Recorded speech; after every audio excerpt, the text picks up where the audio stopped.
Hello students, आज हम class 8 का सेल स्ट्रक्चर एंड फंक्शन का पार्ट 3 स्टार्ट करेंगे। ठीक है, और टॉपिक है स्ट्रक्चर, यानी ये मेन टॉपिक है। अभी स्टार्ट हुआ। अब तक हमने क्या देखा? डिस्कवरी ऑफ सेल, है ना। उसके बाद सेल थियरी देखी। उसके बाद difference between unicellular organisms and multicellular organism. ये 3 टॉपिक हमने पार्ट 1 में देखा। ओके, पार्ट 2 में हमने क्या देखा था?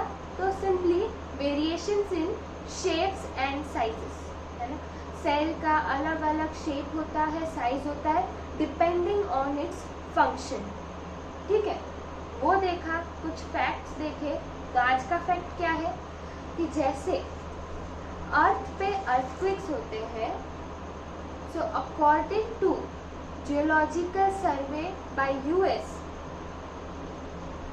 it believed that जैसे अर्थक्वेक पे अर्थक्वेक्स होते हैं, अर्थ पे अर्थक्वेक्स होते हैं, ऐसे मून पे मून क्वेक्स होते हैं। क्या होते हैं? Moon quakes. ठीक है, मतलब वही अर्थक्वेक जैसे होता है। ठीक है, जो भी आप रिस्पॉन्सेस और स्टिम्युलस फील करते हो अर्थक्वेक के दौरान, वही मून पे भी होता है, but they are less intense as comparative to earthquakes. Okay, so they are believed to be. ठीक है, वो बिलीव्ड किया जाता है, ऐसा सच में होता है नहीं। वो तुम पे छोड़ती हूँ, तुम और सर्च करो। ठीक है, फ्री टाइम में थोड़ा सा ये सब सर्च करोगे तो और मज़ा आएगी। थोड़ा सा साइंस को इंटरेस्टिंग बनाते हुए आगे बढ़ते हैं। स्ट्रक्चर पे आते हैं। तो the basic components of a cell, एक सेल में क्या क्या बेसिक होता है। तो ये पता है, ये 4 वर्ड मैंने तुम्हें पहले भी दिखाया था। कब? जब सेल थियरी पढ़ा रही थी, तब भी मैंने कहा था कि ये जो है, पता है, हमने ऐसा सेल थियरी में एक पॉइंट हमने ये पढ़ा था कि the cells are similar in their basic structure and function but are not identical, है ना। सेल्स जो है वो एक दूसरे से बेसिक स्ट्रक्चर और फंक्शन में सिमिलर है, but the difference is what? But the difference is in their function and they are not identical. Function यानी जो उनका मेन फंक्शन होता है वो, लेकिन जो बाकी बेसिक फंक्शन होते हैं, रेस्पायर करना, एक्सक्रीट करना, ग्रोथ करना, डिवीजन करना, दीज ऑल जो बेसिक थिंग्स है जो हर सेल करता है, वो सेम है। और क्या सेम है? Basic structure. वो बेसिक स्ट्रक्चर क्या है वो अब हम डिटेल में पढ़ेंगे। ठीक है, कंपोनेंट्स क्या है, कंपोनेंट्स के कुछ कैरेक्टरिस्टिक्स और फंक्शंस देख के समझते हैं।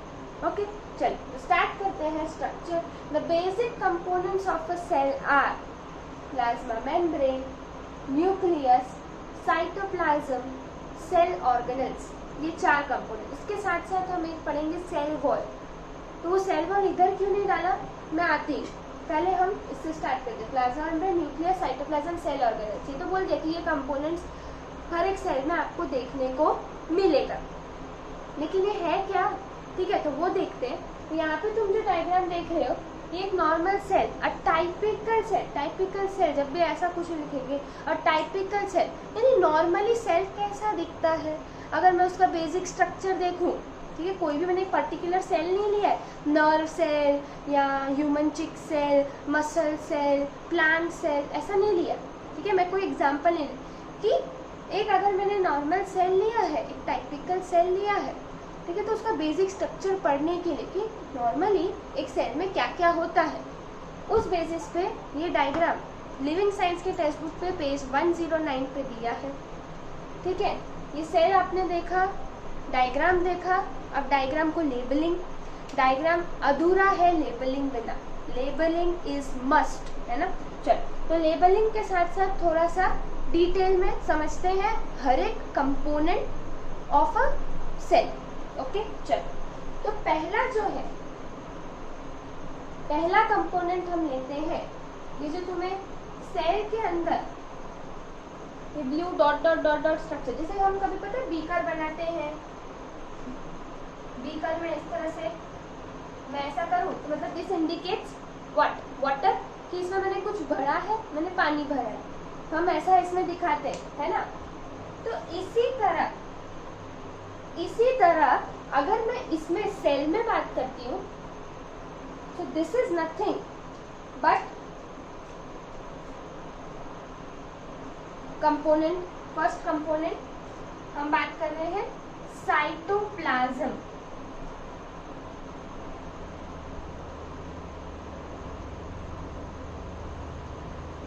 हम बात कर रहे हैं साइटोप्लाज्म की। साइटोप्लाज्म, ये जो ब्लू डॉटेड पोर्शन है, दिस इंडिकेट साइटोप्लाज्म। ठीक है। अब साइटोप्लाज्म में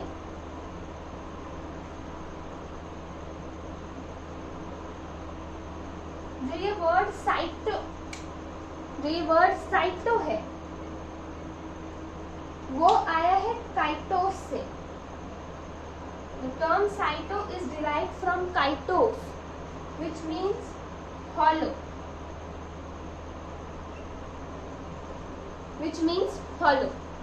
और जो ये वर्ड प्लाज्म है, ये प्लाज्म आया है from the word plasma. Plasma means liquid. तो हमने टर्म समझ लिया कि साइटोप्लाज्म में साइटो मतलब साइटो इज डिराइव्ड फ्रॉम काइटोस और काइटोस मतलब hollow. Plasm is derived from word plasma. Plasma means liquid, यानी हॉलो स्पेस में जो लिक्विड प्रेजेंट है, सेल का जो खाली जगह है, हॉलो स्पेस है, उसमें जो लिक्विड प्रेजेंट है, उसको मैं बोलती हूँ साइटोप्लाज्म। क्लियर? चलो, ये हमें समझ आया। तो ये है क्या?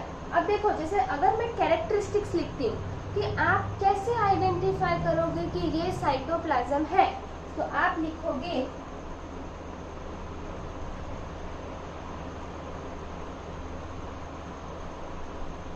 Jelly like substance. Cytoplasm is a jelly like substance. Okay. अब देखो, प्लाज्मा जो है ना, ये प्लाज्मा एक स्टेट है। जैसे हम स्टेट्स ऑफ मैटर पढ़ते हैं, उसमें हम क्या क्या देखते हैं? हम देखते हैं सॉलिड एक स्टेट ऑफ मैटर है, लिक्विड एक स्टेट ऑफ मैटर है, गैस एक स्टेट ऑफ मैटर है। इसी तरह प्लाज्मा भी एक स्टेट रेफर्ड है, but this state is intermediate state. मतलब ये स्टेट ऐसा स्टेट है जो सॉलिड और लिक्विड के बीच में आता है। यानी आप प्लाज्मा को पूरी तरह से सॉलिड भी नहीं कह सकते हो और प्लाज्मा को पूरी तरह से लिक्विड भी नहीं कह सकते हो। ठीक है। Plasma is the intermediate between solid and liquid. इसलिए जेली लाइक सब्सटेंस। जेली क्या है? जेली को तुम लिक्विड कहोगे, मैं बोलूंगी बताओ उसका स्टेट क्या है जेली का, तो तुम सोचोगे कि जेली तो थोड़ी सी शेकी होती है और मतलब सॉलिड भी नहीं है पूरी तरह से लिक्विड भी नहीं। ठीक है। तो दैट स्टेट ऐसा कुछ होता है साइटोप्लाज्म जो सेल के अंदर प्रेजेंट है। ठीक है। तो it makes most of the inside of cell, makes most of the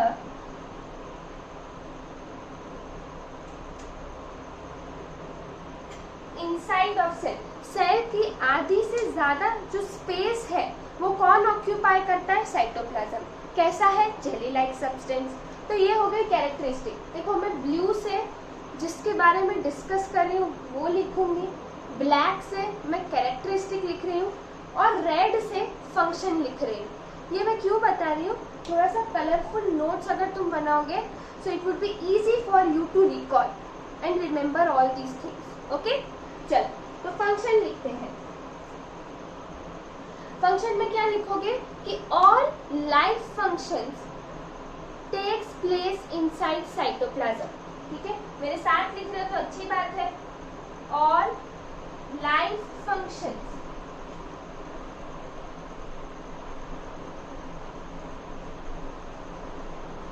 occurs in the cytoplasm।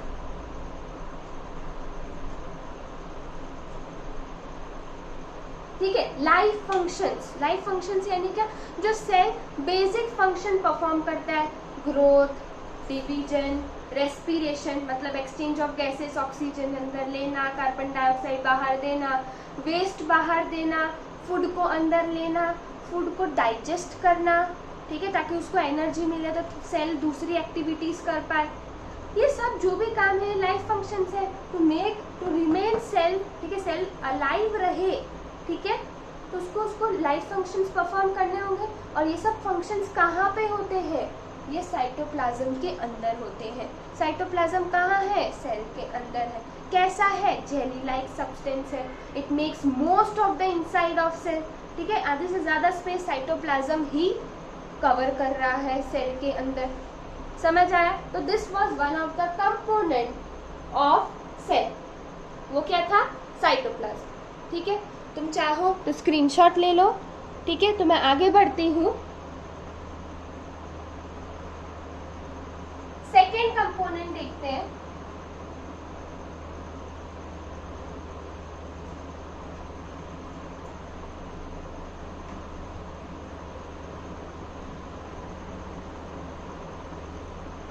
Second component तुम्हारा आता है प्लाज्मा मेम्ब्रेन।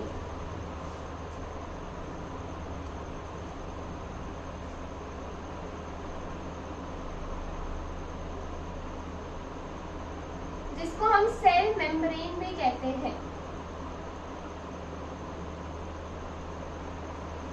मेम्ब्रेन मतलब कवरिंग, सेल को कवर करने वाली मेम्ब्रेन सेल मेम्ब्रेन, ठीक है। तो अब सॉरी इसे हमें ब्लू से लिखना था ना, जो कंपोनेंट में रेफर कर रही हूँ उसे हम ब्लू से लिखते हैं cell membrane.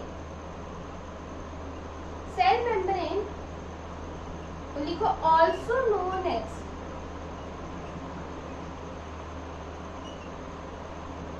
Plasma membrane.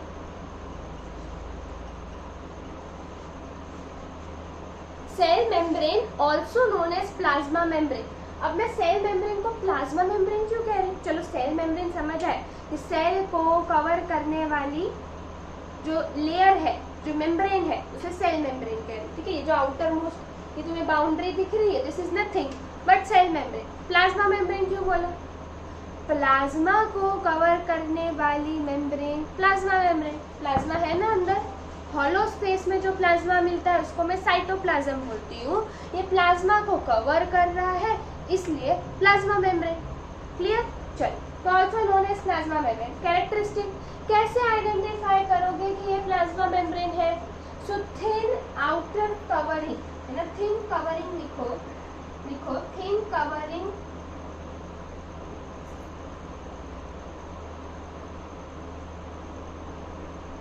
Surrounding the cytoplasm, है ना, साइटोप्लाज्म को सराउंड कर रही है।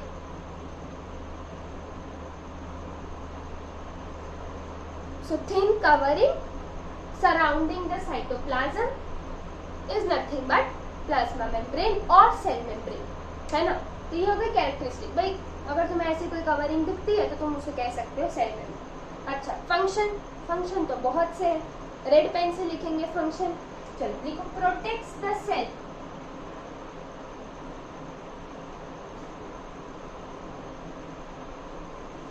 सिंपल, आउटर मोस्ट है तो उसका काम क्या होगा? प्रोटेक्ट करना, है ना। जैसे अभी स्किन है, स्किन हमारी बॉडी की आउटर मोस्ट पोर्शन है, तो ये हमारी बॉडी को प्रोटेक्ट कर रही है फ्रॉम एक्सटर्नल एनवायरनमेंट, ठीक है। चलो आगे, gives shape to cell.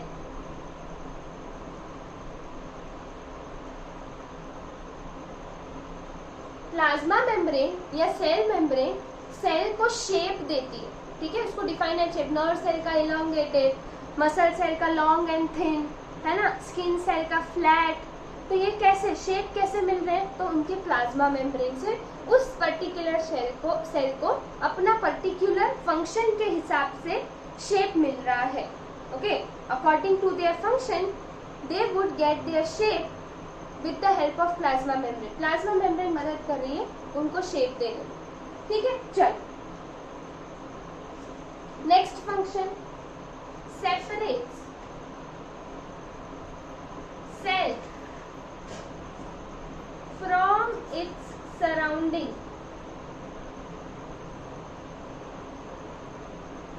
Separate cell from from its surrounding, है ना। सराउंडिंग में जो भी एनवायरनमेंट है उससे सेपरेट कर रही है ये मेम्ब्रेन। मान लो अगर ये मेम्ब्रेन नहीं होती तो ये जेली लाइक सब्सटेंस पूरा स्कैटर्ड हो जाता, कुछ डिफाइनाइट चीजें ही नहीं होती। समझ आ रहे हो कि जैसे मैं अभी बोल रही हूँ कि यहाँ पे साइटोप्लाज्म है, यहाँ पे दूसरे अलग अलग कंपोनेंट्स है इसके अंदर, तो वो कैसे पता चलेगा? वो उसको सेपरेट कर रही है एनवायरनमेंट से। अगर प्लाज्मा मेम्ब्रेन नहीं होती तो हम बता ही नहीं पाते अच्छा ये सेल है, मतलब सराउंडिंग से सेपरेट। जैसे अभी मेरी बॉडी है, मेरा कुछ डिफाइनाइट शेप है, this is because of skin, ठीक है। चलो स्केलेटन और भी सब रोल प्ले करते, लेकिन ये स्किन जो है वो क्या कर रही है, जो आउटर मोस्ट कवरिंग है मेरी बॉडी की, वो मेरे एक्सटर्नल एनवायरनमेंट से मुझे सेपरेट कर रही है। नहीं तो क्या होगा, मेरा ब्लड इधर होता, मेरा हार्ट इधर होता, है ना, ब्रेन कहीं और होता, तो दैट डजंट मेक, मतलब एक अरेंजमेंट फॉर्म में एक ही जगह पे सारी चीजों को रखना इन एन ऑर्गेनाइज्ड वे, तो ये सेल मेम्ब्रेन का काम है, ठीक है। नेक्स्ट क्या है, last function but very much important, allow us entry and exit of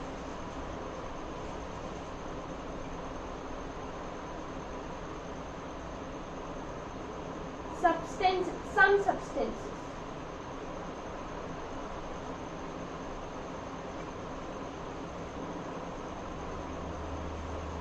Allows entry and exist of some substances like तुम कह सकते हो water, H2O से रिप्रेजेंट कर सकते हो वाटर को, and minerals,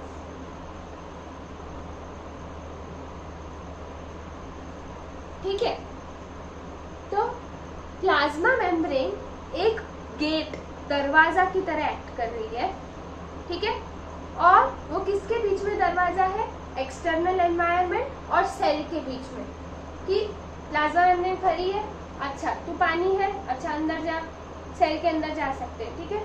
फिर अब वो प्लाज्मा मेम्ब्रेन सेल के अंदर देखता है, सेल बोलता है ये वेस्ट प्रोडक्ट बाहर निकाल, अच्छा तू वेस्ट प्रोडक्ट है, सेल के बाहर जा, तो एंट्री एंड एग्जिट, ठीक है। तो वो गेट है, अभी कुछ और कोई फॉरेन पार्टिकल अटैक कर रहा है और वो एंट्री मांगता है, तो वो प्लाज्मा मेम्ब्रेन बोलेगी नहीं तुम अंदर नहीं जा सकते, उसके लिए वो गेट नहीं खोलेगी। फिर फोर्सफुली वो फॉरेन पार्टिकल जो है या फॉरेन ऑर्गेनिज्म है वो फिर फोर्स करेगा और प्लाज्मा मेम्ब्रेन को ब्रेक करके अंदर जाता है।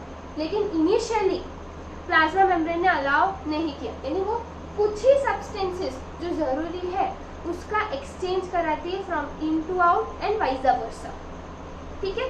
तो this were the functions of cell membrane और plasma membrane, and this was मतलब कैरेक्टरिस्टिक भी हमने देखा कि कैसे आइडेंटिफाई करोगे ये प्लाज्मा मेम्ब्रेन है। तो जो कवरिंग है, ठीक है, surrounding the cytoplasm, that is nothing but cell membrane. Screenshot लेना है तो ले लीजिए, हम फिर आगे बढ़ते हैं, ठीक है। चलो, तो नेक्स्ट कंपोनेंट आता है,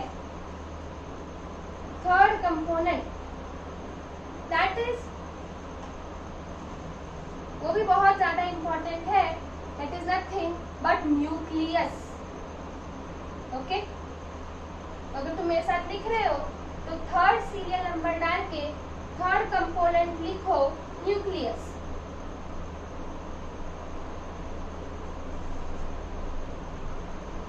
थर्ड सीरियल नंबर डाल के दिस जो छोटा सा दिखता है अलग से, that is nucleus.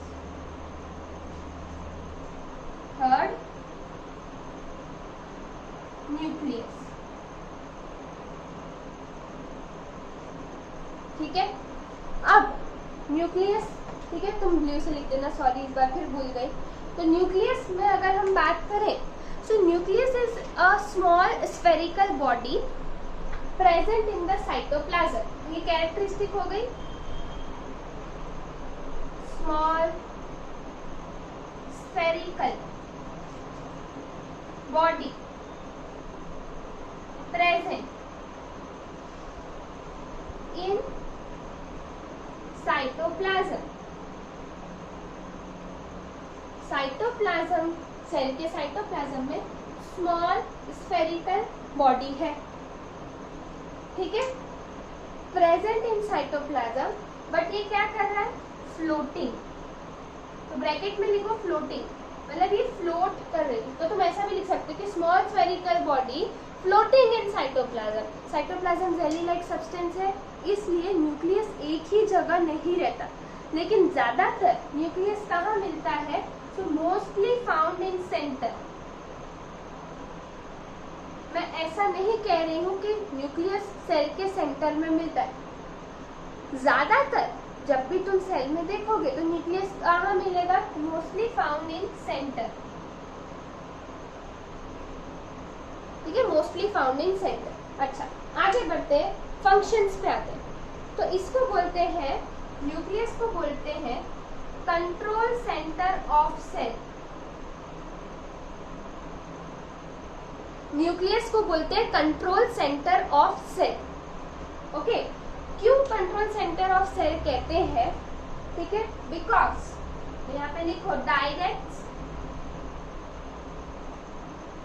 Growth of cell and direct growth of cell and cellular activities.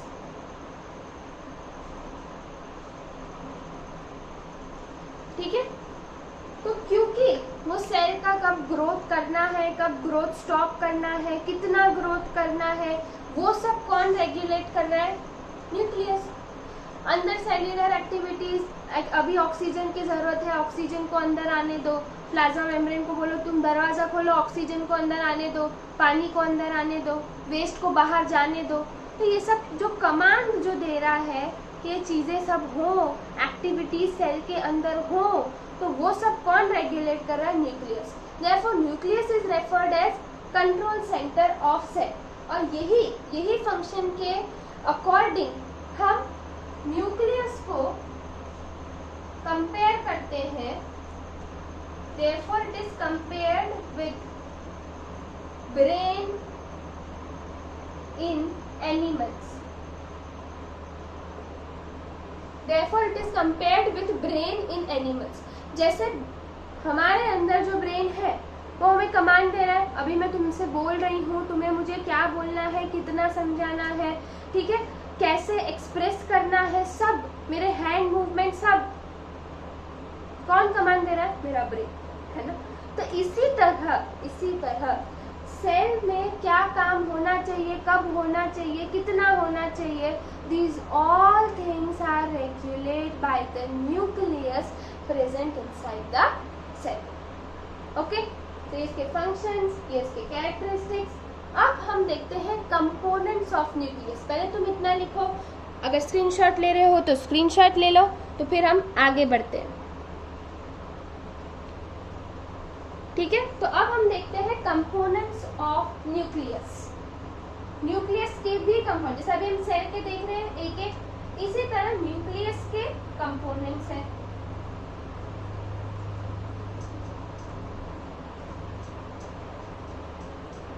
तो तुम आगे लिखो components.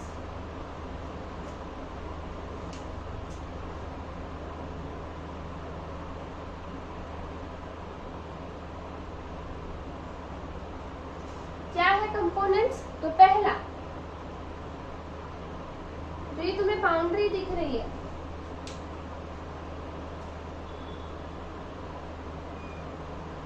That is nuclear membrane. जैसे सेल के पास अपनी सेल मेम्ब्रेन होती है, आउटर मोस्ट कवरिंग, ऐसे outer most covering of nucleus, nuclear membrane.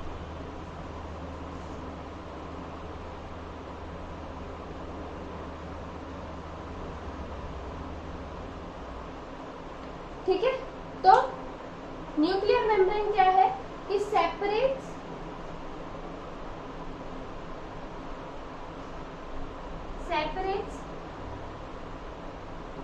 Nucleoplasm from cytoplasm.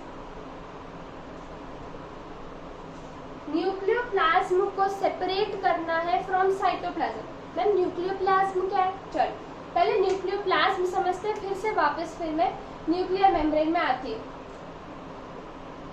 चलो इसको अभी के लिए रखते हैं साइड में। दूसरा देखो, इट इज पोरस। पोरस यानी न्यूक्लियर मेम्ब्रेन्स में होल्स प्रेजेंट है और वो क्या करेगी, entry and exit of substances between nucleus and inside of cell, यानी ये मेम्ब्रेन में इस तरह से स्पेस है, ठीक है, पोरस है।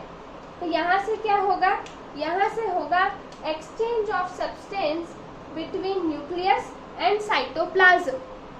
समझ आया? तो वही अब जो ये तुम्हें ब्लू डॉट दिख रहे हैं न्यूक्लियस के अंदर, that is nothing but nucleoplasm. Nucleus के अंदर जो लिक्विड सब्सटेंस है दैट इज न्यूक्लियोप्लाज्म, ठीक है। चलो वो उसके बारे में लिखते हैं, लेकिन पहले न्यूक्लियर मेम्ब्रेन का अगर फंक्शन लिखोगे तुम, तो फंक्शन क्या लिखोगे, allows movement of materials, allows movement of materials between cytoplasm and nucleus या न्यूक्लियोप्लाज्म। समझ आया? साइटोप्लाज्म और न्यूक्लियस के बीच में सब्सटेंस का एक्सचेंज करना, that is the function of nuclear membrane. इसलिए न्यूक्लियर मेम्ब्रेन की कैरेक्टरिस्टिक में हमने क्या लिखा कि वो पोरस है।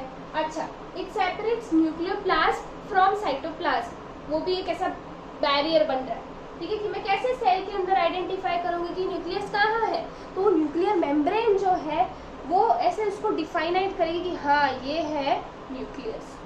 समझ आया? चलो नेक्स्ट कंपोनेंट देखते हैं। अभी हमने एक कंपोनेंट देखा न्यूक्लियर मेम्ब्रेन, अब हम देखते हैं न्यूक्लियोप्लाज्म। तो तुम्हें जो ब्लू डॉट लाइक स्ट्रक्चर है, these are representing nucleoplasm. Nucleoplasm, plasm बोलो, प्लाज्म बोलो, ठीक है, whatever you like to pronounce. So nucleoplasm, तो इसको बस सिर्फ इतना लिखो, लिक्विड इन न्यूक्लियस।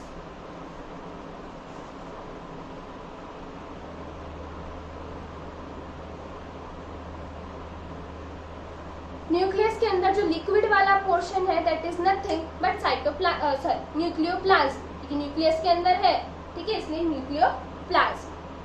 आगे बढ़ू, नेक्स्ट कंपोनेंट न्यूक्लियोलस। तुम्हें ये स्मॉल स्फेरिकल बॉडी दिखती है, तो जैसे सेल के अंदर न्यूक्लियस है ऐसे न्यूक्लियस के अंदर न्यूक्लियोलस है।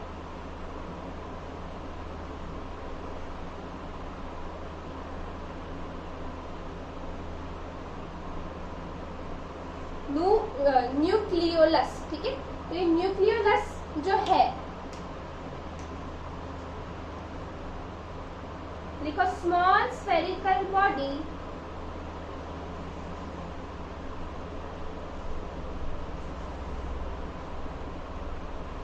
इन न्यूक्लियस। न्यूक्लियस में जो स्मॉल स्फेरिकल बॉडी है दैट इज न्यूक्लियोलस, ठीक है।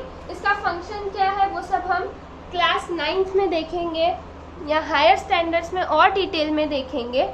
अब जो नेक्स्ट आता है दैट इज क्या बचा, अब देखो हमने न्यूक्लियर मेम्ब्रेन से स्टार्ट किया, न्यूक्लियोप्लाज्म किया, न्यूक्लियोलस किया। अब इसके अंदर तुम्हें थ्रेड लाइक स्ट्रक्चर्स दिखते हैं। ये जो थ्रेड लाइक स्ट्रक्चर्स है these are chromosomes।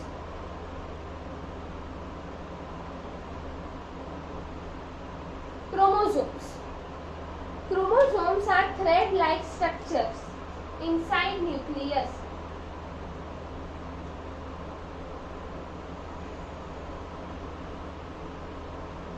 ठीक है, तो chromosomes क्या हो गए, thread-like structures, they carry genes। chromosomes जो है वो जीन्स कैरी करते हैं। अब जीन्स क्या होता है, तो genes are referred as unit of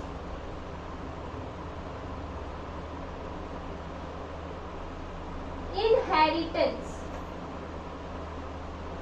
jeans को बोला जाता है यूनिट ऑफ इनहेरिटेंस। अब जैसे ये तुम्हारा क्रोमोसोम है, ये तुम्हारा न्यूक्लियस हो गया, ये तुम्हारा न्यूक्लियोलस, ये जो मैंने बाहर आउटर कवरिंग बनाई वो तुम्हारा न्यूक्लियर मेम्ब्रेन, ये तुम्हारा न्यूक्लियस, जो थ्रेड लाइक स्ट्रक्चर है वो क्रोमोसोम्स, ठीक है, और जो फ्लूइड न्यूक्लियस के अंदर प्रेजेंट होगा वो क्या होगा, क्या बोलेंगे उसे, न्यूक्लियोप्लाज्म, ठीक है। अब ये थ्रेड लाइक स्ट्रक्चर पे बीड्स जैसे अरेंज्ड होते हैं क्या, जीन्स, ये है तुम्हारे जीन्स। जैसे नेकलेस में वो थ्रेड के ऊपर बीड्स अरेंज होते हैं, तो thread is nothing but chromosome, उसके ऊपर जो बीड्स लगते हैं जैसे नेकलेस में, वैसे ही क्रोमोसोम पे जीन्स लगते हैं। जीन्स को यूनिट ऑफ इनहेरिटेंस क्यों बोल रहे हैं, इनहेरिटेंस, हेरिडिटरी, सुना है कभी ये टर्म, तुम्हें ये हेरिडिटी है, तुम्हारे फादर को या मदर को ये पर्टिकुलर डिजीज है इसलिए तुम्हें भी ये डिजीज है, ऐसा कभी सुना हो। और ऐसा जरूरी नहीं है कि सारे डिजीज इनहेरिट होते हैं, यानी from parents to offspring, parents to young ones transfer होते हैं, नहीं, कुछ पर्टिकुलर डिजीज होती हैं, कुछ पर्टिकुलर नहीं होती, वो दूसरा टॉपिक है। टॉपिक न चेंज करते हुए फिर से इनहेरिटेंस पे आते हैं। So this is nothing but transfer of characteristics from parents to young ones or from generation to generation. That is inheritance. क्या मैंने बोला, transfer of characteristics या traits। तुम जैसे अभी एक इट्स अ फैक्ट पढ़ोगे, वहां पे एक वर्ड दिया है trait, तो अभी के लिए तुम समझो trait is nothing but a characteristic, ठीक है, कैरेक्टरिस्टिक है जो ट्रांसफर हो रही है from parent to offspring. Ma'am आप कैरेक्टरिस्टिक बोल रहे हो, एग्जाम्पल दो, चलो देती हूँ एग्जाम्पल। तुम लो, जैसे कि तुमने कभी ऑब्जर्व किया कि जैसे अगर तुम्हारा मान लो मदर की आईज का जो शेड है, जो कलर है, that is blue, something blue, जो आई बॉल जो है ब्लू कलर का, तो ऑफस्प्रिंग यानी तुम्हारा भी ब्लू हो सकता है, या तुम्हारे फादर का ब्लैक है तो तुम्हारा ब्लैक है, या तुम्हारे फादर और मदर का अलग है और तुम्हारा कुछ अलग ही कलर है। वो कभी कभी क्या होता है, मिक्स में हो जाता है, जैसे कि तुम्हारी मम्मी का ब्लू है, तुम्हारे फादर का ब्लैक है तो तुम्हारा ब्राउन हो गया, ठीक है, तो ऐसा भी होता है।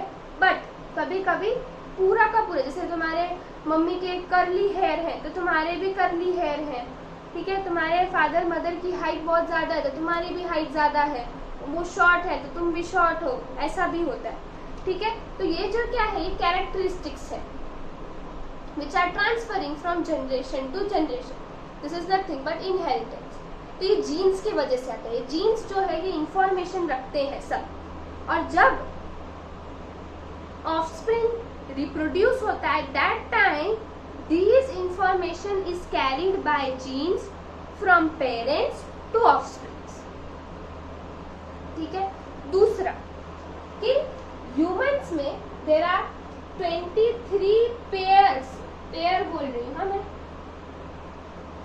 23 पेयर्स ऑफ क्रोमोसोम्स। ये जो थ्रेड लाइक स्ट्रक्चर है ये 23 पेयर्स ऑफ क्रोमोसोम है, यानी टोटल कितने क्रोमोसोम है, 46, टोटल 46 क्रोमोसोम्स है, या अगर पेयर्स के टर्म में बोलो तो 23 पेयर्स ऑफ क्रोमोसोम्स है, ठीक है।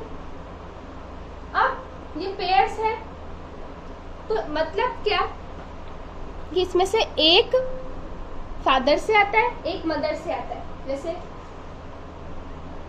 ये 1 पेयर, ये 2 pair, second pair, third pair, ऐसे कितनी है, 23 पेयर्स, ठीक है, 1 पेयर, 2 पेयर, 3 पेयर, ऐसे 23 पेयर्स है, किसकी, क्रोमोसोम्स की। तो इसमें से एक आता है फादर में से और एक आता है मदर में से, ठीक है। तो ये था अबाउट क्रोमोसोम्स, ठीक है। तो अभी तक हमने क्या डिस्कस किया, कंपोनेंट्स ऑफ न्यूक्लियस, जिसमें हमने न्यूक्लियर मेम्ब्रेन देखा, न्यूक्लियोप्लाज्म देखा, न्यूक्लियोलस देखा और क्रोमोसोम्स देखे। क्रोमोसोम्स पे क्या आते थे, जीन्स होते थे, इनके पास इंफॉर्मेशन होती है क्या, कैरेक्टरिस्टिक की, ठीक है, जो ट्रांसफर होती है from parents to their young ones and this goes on from generation to generation. Clear?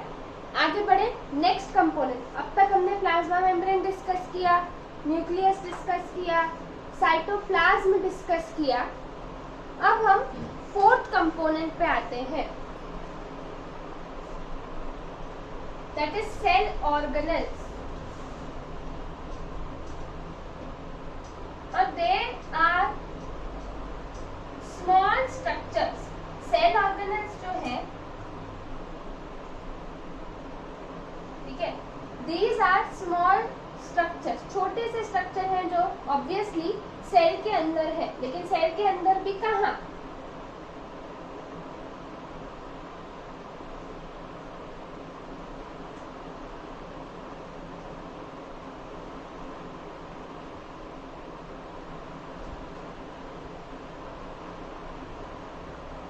अगर मैं बात करती हूँ सेल ऑर्गेनेल्स की, ये हमारा हो गया फोर्थ कंपोनेंट, सेल ऑर्गेनेल्स।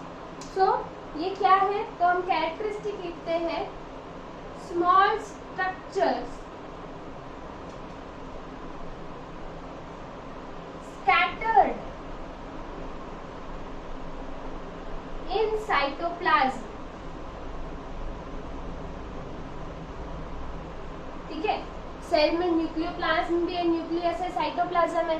तो ये जो स्मॉल स्ट्रक्चर है, यानी ये जो सेल ऑर्गेनेल्स है, वो कहाँ? तो वो साइटोप्लाज्म में रैंडमली अरेंज्ड मिलेंगे। सेल ऑर्गेनेल्स कई तरह के होते हैं, ये स्मॉल स्ट्रक्चर्स कई तरह के होते हैं। तो आज हम कितने पढ़ेंगे इस चैप्टर में? 8 डिफरेंट सेल ऑर्गेनेल्स पढ़ेंगे, कुछ की कैरेक्टरिस्टिक्स देखेंगे और सबके फंक्शंस देखेंगे। ठीक है, चलो स्टार्ट करते हैं। सबसे पहला माइटोकॉन्ड्रिया। ठीक है, माइटोकॉन्ड्रिया को देखो, ये वाला जो तुम्हें दिख रहा है ना,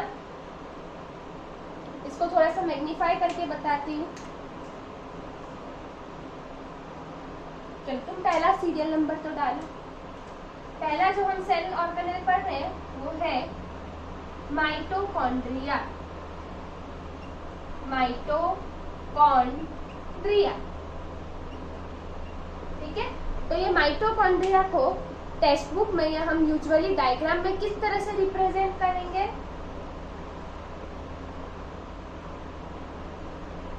कुछ इस तरह से, ठीक है। चलो, तो these mitochondria are small rod like structures। Characteristic लिख रही हूँ ये सेल ऑर्गेनेल की, कि मैं कैसे आइडेंटिफाई करूंगी कि ये माइटोकॉन्ड्रिया है? तो लिखो are small rod like structures, are small rod like structures। समझ आया? Mitochondria these are nothing but small rod like structure। अब हम फंक्शन देखते हैं। तो फंक्शन क्या है? Oxidise food, oxidise food to provide energy. ये इनका फंक्शन, मतलब क्या कि ऑक्सीजन के प्रेजेंस में, ऑक्सीडाइज मतलब ऑक्सीजन के प्रेजेंस में फूड को ब्रेक करके एनर्जी देना। किसको? सेल को। क्यों एनर्जी चाहिए? अरे दूसरे भी काम करने, सेल फ्री थोड़ी ने, बहुत बिजी है ना, उसको बहुत से काम करने हैं। और फंक्शंस हम ऑलरेडी डिस्कस करके आए हैं बहुत बार, कि रेस्पायर करना यानी एक्सचेंज ऑफ गैसेस, ठीक है, फूड को अंदर लेना, वेस्ट को बाहर भेजना, वाटर एंड मिनरल्स जो भी रिक्वायर्ड है उसे अंदर आने देना, ठीक है। दीज ऑल डिवीजन, ग्रोथ, ये सब के लिए एनर्जी तो चाहिए। और ये एनर्जी कहाँ से मिलेगी? तो जो सेल फूड ले रहा है, लेकिन फूड तो लिया, लेकिन फूड से एनर्जी कैसे मिलेगी? तो वो माइटोकॉन्ड्रिया की मदद से मिलेगी, जो एक स्मॉल स्ट्रक्चर है जो सेल के साइटोप्लाज्म में मिलता है। क्लियर? अच्छा, देयरफॉर क्योंकि ये एनर्जी प्रोवाइड कर रहे हैं सेल को, therefore referred as, therefore known as या referred as power houses of cell, power houses of cell। ठीक है, क्योंकि एनर्जी प्रोवाइड कर रहे हैं सेल को, therefore known as power houses of cell। ठीक है, इतना समझ आया। नेक्स्ट जो सेल ऑर्गेनेल है, इतना लिखो, स्क्रीनशॉट ले लो, इफ यहाँ लिखना है तो लिख लो। फिर हम आगे बढ़ते हैं नेक्स्ट सेल ऑर्गेनल। ठीक है, मैंने कहा ना हमें 8 सेल ऑर्गेनल्स अलग अलग डिस्कस करने, जिसमें से पहला हमने डिस्कस किया mitochondria, also known as powerhouse of cell. Okay, तो अब तो दूसरा कौन सा है?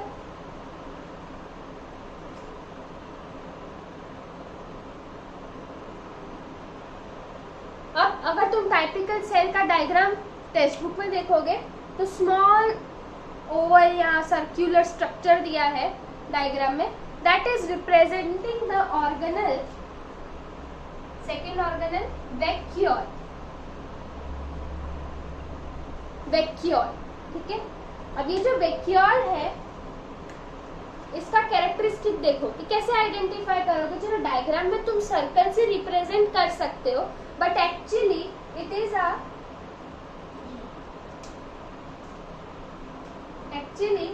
अ सैक लाइक स्ट्रक्चर। वैक्यूल क्या है? Sac like structure. So vacuoles are sac-like structures which are found in the cytoplasm of cell. Okay.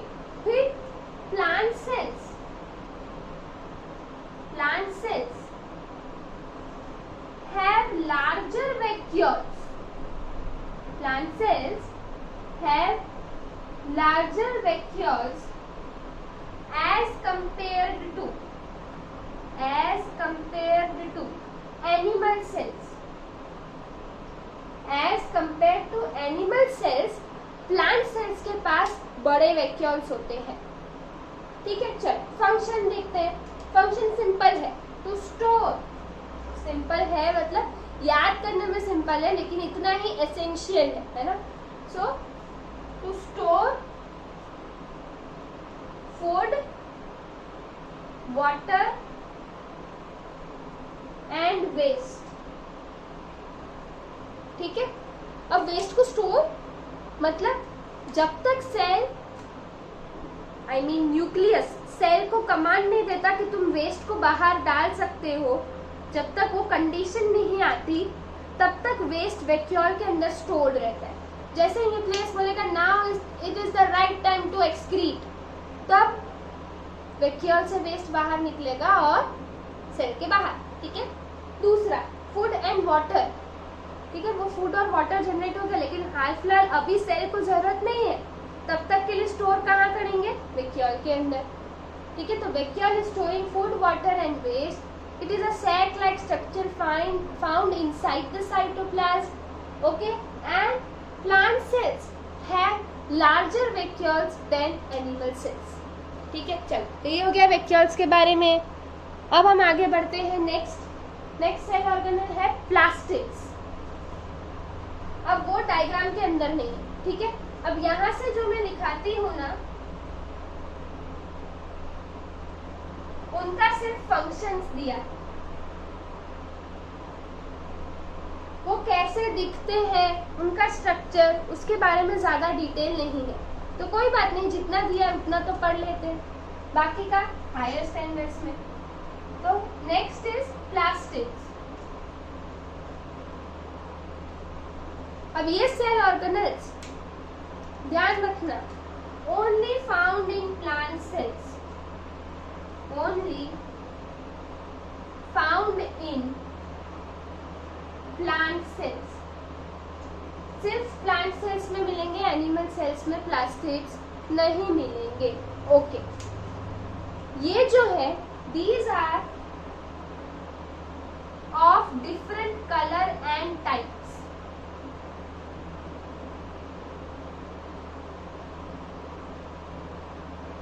ठीक है, तो प्लास्टिड्स कई तरह के होते हैं on the basis of their colour.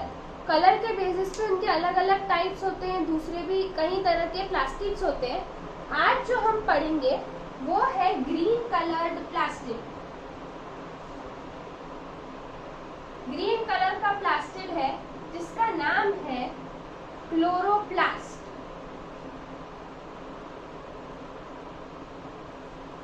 क्या तुम एक अजम्पशन लगा सकते हो कि क्यों ये प्लास्टिड का नाम क्लोरोप्लास्ट रखा है, क्यों ये ग्रीन कलर्ड है? कुछ याद आ रहा है? कुछ क्लोरोफिल पढ़ा था फोटोसिंथेसिस में, बस सही सोच रहे हो। Because this plastic contains green colored pigment, and that green colored pigment is nothing but chlorophyll, and this chlorophyll is involved in what? Photosynthesis. मैंने रेड से फंक्शन लिखा है, ब्लैक से कैरेक्टरिस्टिक लिखी है, ठीक है। इसके अलावा प्लास्टिक्स दो और तरीके के होते हैं। क्लोरोप्लास्ट देखा, दूसरा है क्रोमोप्लास्ट।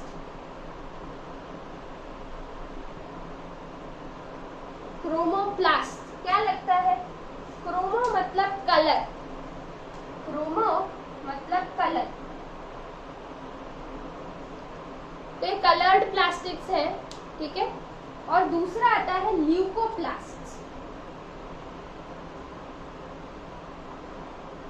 ल्यूकोप्लास्ट तो ये स्टोरिंग में इन्वॉल्व होते हैं। ये प्लास्टिक्स जो है ना, ये स्टोरिंग ऑफ व्हाट?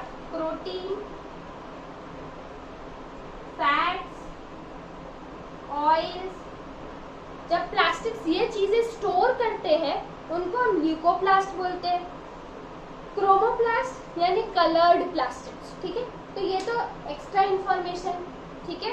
ये याद रखना है कि chloroplast, leucoplast are the types of plastics apart from chloroplast, ठीक है। तो ये दिस वाज अबाउट प्लास्टिक्स, ठीक है। स्क्रीनशॉट ले लो। चलो आगे बढ़ते हैं। नेक्स्ट आता है गोल्जी बॉडीज।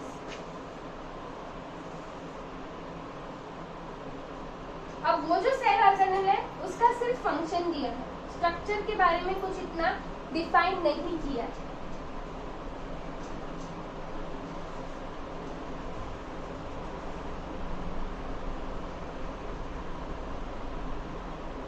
तो हम फोर्थ सेल ऑर्गेनेल देख रहे हैं, कौन सा? Golgi bodies.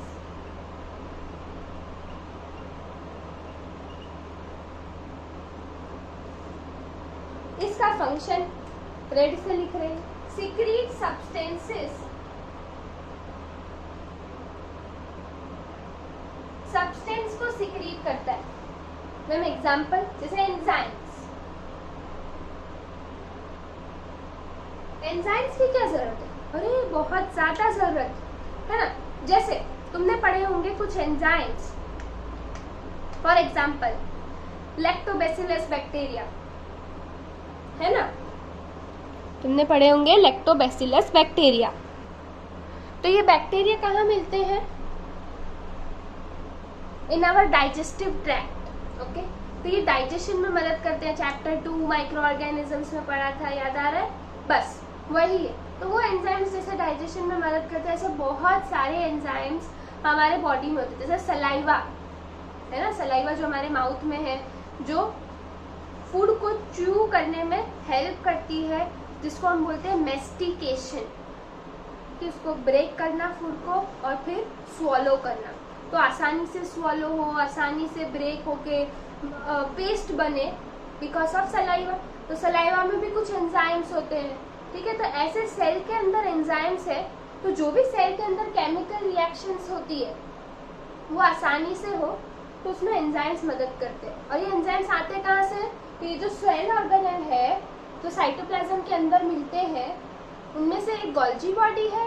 गोल्जी बॉडी ये एंजाइम्स को सिक्रीट करती है और सेल को केमिकल रिएक्शंस एफिशिएंटली हो उसमें मदद करती है। समझ आया? चलो नेक्स्ट सेल ऑर्गेनेल जो है, fifth cell organelle, it is endoplasmic reticulum.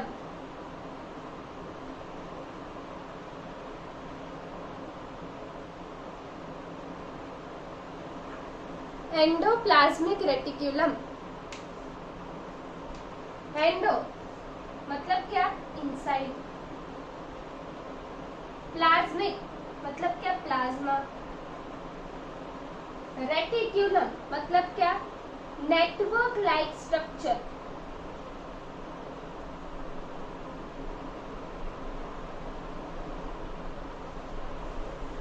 Plasma के अंदर नेटवर्क लाइक स्ट्रक्चर मिलने वाला cell organelle endoplasmic reticulum.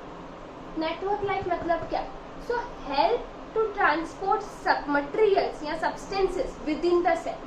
Cell के अंदर ही एक जगह से दूसरी जगह मटेरियल्स को ट्रांसपोर्ट कराने का काम किसका, एंडोप्लाज्मिक रेटिक्यूलम। इसलिए वो नेटवर्क लाइक स्ट्रक्चर है, ठीक है, ताकि वो आसानी से एक जगह से दूसरी जगह सब्सटेंसेस को ट्रांसपोर्ट कर सके। तो इसका फंक्शन क्या है वो लिखो कि transport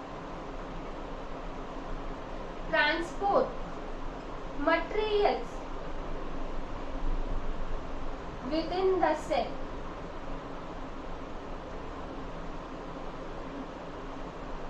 transport materials within the cell, ठीक है, इतना लिखो, स्क्रीनशॉट लो, फिर आगे बढ़ते हैं। नेक्स्ट जो सेल ऑर्गेनल है,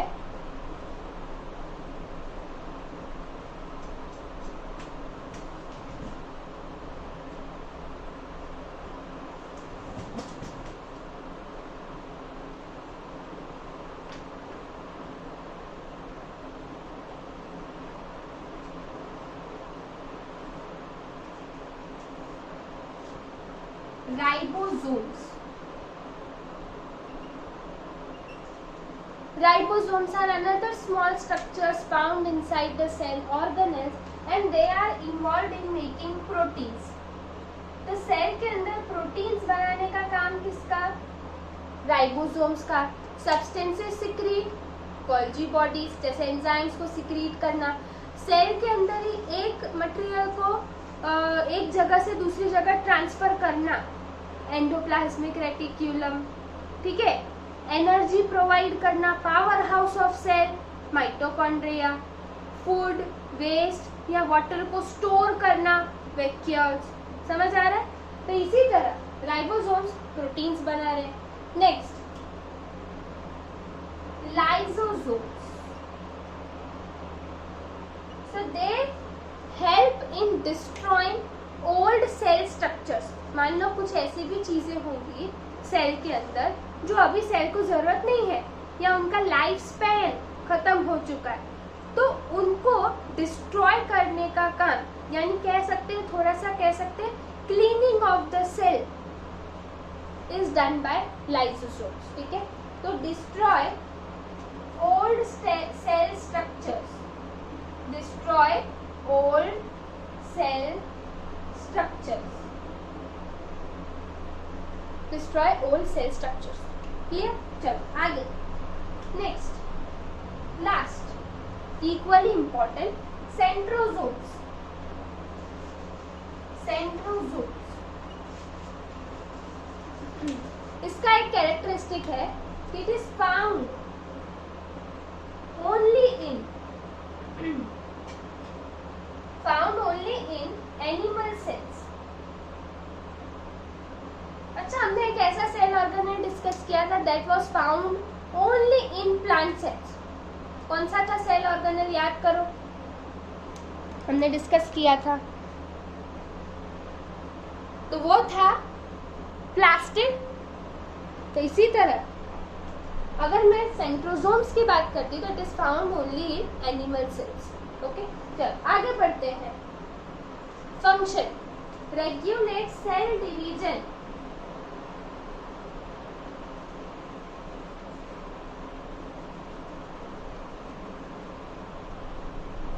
जब सेल डिवाइड करता है तो उस टाइम पे सेंट्रोसोम प्लेस अ रोल कि अच्छा अब सेल मेम्ब्रेन डिवाइड करेगी, अब न्यूक्लियस डिवाइड करेगा, अब साइटोप्लाज्म डिवाइड करेगा।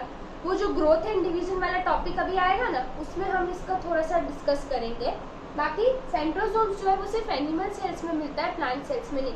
प्लांट सेल्स में सिर्फ क्या मिलता है, प्लास्टिड्स। बाकी सब सेल ऑर्गेनल्स मिलते हैं, लेकिन specific cell organelle plant cells का कौन सा है, प्लास्टिड्स।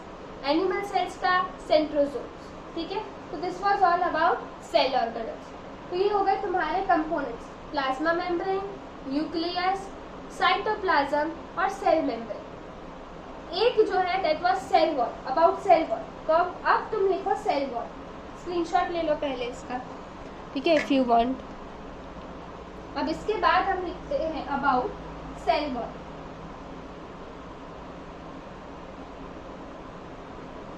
तो सेल वॉल क्या है? क्योंकि प्लांट्स के पास स्केलेटन नहीं होता खुद का, हमने कल भी डिस्कस किया था, I mean in previous video lecture we discuss कि क्योंकि प्लांट्स के पास स्केलेटन नहीं होता खुद का, इसलिए उनके पास सेल वॉल होती है, ठीक है। Variations in shape and size वाला जो वीडियो लेक्चर है उसमें हमने ये डिस्कस किया था। तो अब लिखो सेल वॉल। तो सेल वॉल कैरेक्टरिस्टिक लिखो, found in plant sales and not in animal sales. Animal cells में ये नहीं मिलता, प्लांट सेल्स में सेल वॉल मिलती है, क्योंकि एनिमल्स के पास तो अपना स्केलेटन है। समझ आ रहा है? तो ये हो गया तुम्हारा सेल वॉल के बारे में। दूसरा क्या कि सेल वॉल जो है it is made up of cellulose. ये इट्स अ फैक्ट में दिया है कि सेल वॉल जो तुम्हारा है it is made up of cellulose. Function क्या है? Support and protects plant cell. ये हो गया फंक्शन, ठीक है।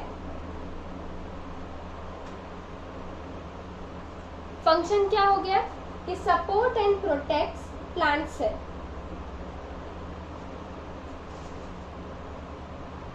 क्लियर? तो this was about cell wall. अच्छा, सेल वॉल भी क्या करेगी? जैसे प्लाज्मा मेम्ब्रेन सब्सटेंसेस को अपने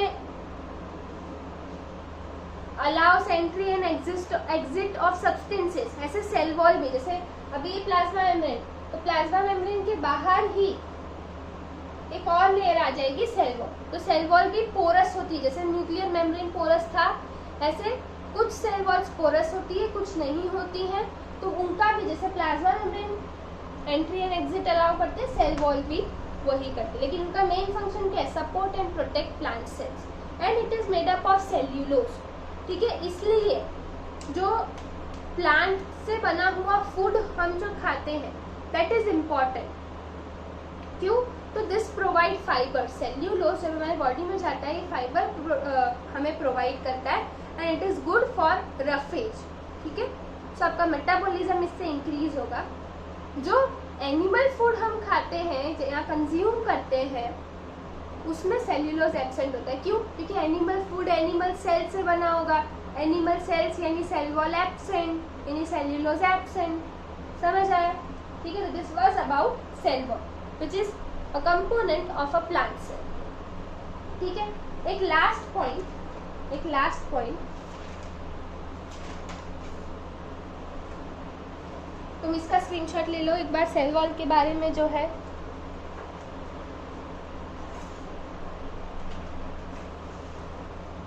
अब इन मेनी यूनिसेल्युलर ऑर्गेनिजम्स, एक और इम्पॉर्टेंट स्टेटमेंट है, बहुत अच्छा है।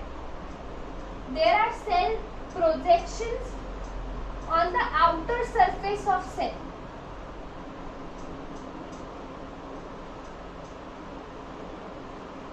ठीक है, तो ये अच्छा सा इम्पॉर्टेंट स्टेटमेंट है कि in unicellular organisms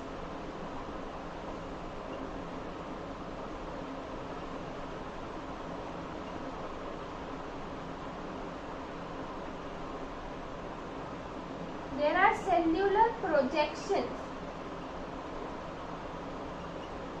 unicellular organisms में सेल्युलर प्रोजेक्शंस होते हैं on outer surface of cell. This helps in movement of cell or that particular organism. Okay, so if we talk about in unicellular organisms, cellular projections जो है वो outer surface of the cell पे मिलते हैं और this is involved in movement of cell or organism. जैसे example cilia. This is one of the example of cellular projection. Cilia in paramecium. Paramecium का structure कुछ ऐसा होगा, ठीक है, और इसके सरफेस पे हेयर लाइक स्ट्रक्चर सीलिया प्रेजेंट होंगे सारे पूरे सरफेस पे. This helps, these projections helps the cilia or that unicellular, helps paramecium or that unicellular organism to move. Similarly, एक दूसरा होता है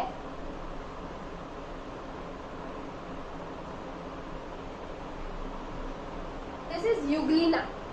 यूग्लिना के अंदर सिर्फ एक फ्लैजिला होता है. फ्लैजिला सीलिया से बड़ा, थोड़ा सा थिक होता है, ठीक है. तो दिस, ये जो तुम्हें प्रोजेक्शन दिखता है, this is flagella. Flagella in Euglena, ठीक है. फ्लैजिला इन यूग्लिना. तो ये इसका भी काम वही है, यूग्लिना को मूव करने में हेल्प करेगा, ठीक है. Euglena example of micro organism. Obviously unicellular है, माइक्रो ऑर्गेनिज्म ही होगा. कौन से कैटेगरी में, कौन सा type of micro organism? Euglena. चलो, paramecium. Both are the examples of protozoa, है ना. सो टाइप ऑफ, ठीक है, टाइप ऑफ में मतलब कौन सा टाइप है माइक्रो ऑर्गेनिज्म का? प्रोटोजोआ. तो उसमें फ्लैजिला कम नंबर में प्रेजेंट होते हैं, सीलिया ज्यादा नंबर में प्रेजेंट होते हैं, ठीक है, यूजुअली. तो cilia and flagella are the examples of cellular projection, ठीक है. सो यहाँ तक के था अबाउट स्ट्रक्चर. इसमें हमने दो फैक्ट जो पेज नंबर 111, ठीक है, उसमें जो दिया है वो दो फैक्ट भी मैंने इंक्लूड किए, ठीक है. दूसरा फैक्ट हम प्लांट एंड एनिमल सेल्स का जब डिफरेंस देखेंगे उसमें देखेंगे. लेकिन एक इट्स फैक्ट जो है about chromosomes and genes, that I have already covered in this. Okay.